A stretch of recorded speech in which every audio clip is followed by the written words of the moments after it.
Hello, আসসালামু আলাইকুম। এরা শুধু কাঠ কাটে না, প্রতিটি মাপে লুকিয়ে থাকা তাদের যত্ন, তাদের দায়িত্ব। কারণ তারা জানে একটা খাট শুধু আসবার নয়, এটি পরিবারের স্বপ্নের জায়গা। আজ তারা বানাচ্ছে একটি নতুন ডিজাইনের খাট, নিজের হাতের দক্ষতা আর অভিজ্ঞতা দিয়ে ধীরে ধীরে ফুটিয়ে তুলছে শিল্পকর্ম। এক ভাই মাপ নেয় আর এক ভাই কাঠ আঁকে, দুই হাত মিলে তৈরি হয় এক নিখুঁত সৃষ্টি। দিনের পর দিন অভ্যাস, তবুও প্রতিটি কাজের পেছনে থাকে নতুন উত্তেজনা। তারা জানে যে খাটের একদিনে কেউ বিশ্রাম নেবে, সেটার প্রতিটি কোণা তারা যত্ন করে বানাচ্ছে।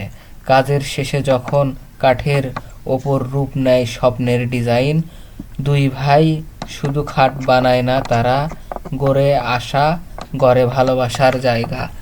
আজকের এই ভিডিওটি দুই ভাই ফার্নিচার কারখানায় কিভাবে খাট তৈরি হচ্ছে তার একটি নমুনা মাত্র। হাতে তৈরি ডিজাইনের আলাদা একটা আত্ম থাকে, আর এই দুই ভাইয়ের হাতে তৈরি প্রতিটি খাট যেন বলে পরিশ্রম কখনো ব্যর্থ হয় না। ধন্যবাদ সবাই, লাইক কমেন্ট সাবস্ক্রাইবার করে আমাদের পাশে থাকবেন। আর দুই ভাই ফার্নিচার পেজটি অবশ্যই ফলো করবেন। ধন্যবাদ, আসসালামু আলাইকুম।